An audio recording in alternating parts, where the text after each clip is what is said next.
Bristol Community College, Mathematics with Dan Avedikian, Math 060, Topics in Developmental Mathematics, Section 4.5, Problem 15.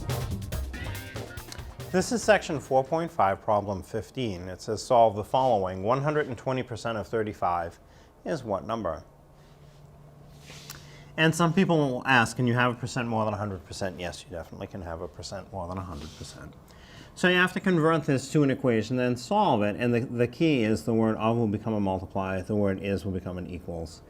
So 120% of 35 will be 120% times 35.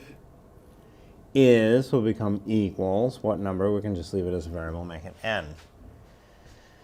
Now, to actually solve this, I'd rather have this written as a decimal, not a percent.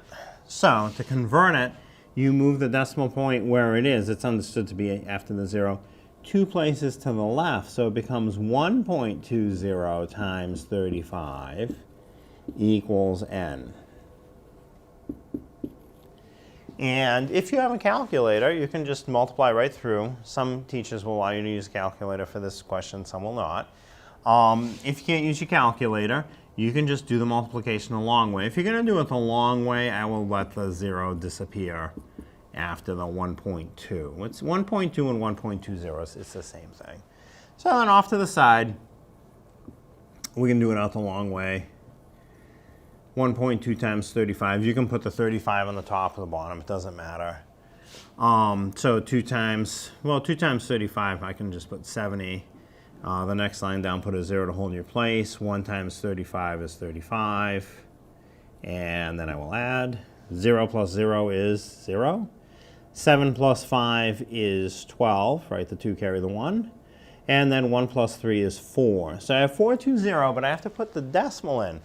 In the question, I have 1 digit to the right of the decimal point. So in the answer, I have to have 1 digit to the right of the decimal point also. So my decimal point will go between the 2 and the 0. And I get 42.0. And you don't really need to write the .0 at the end. You can just say that the answer is 42.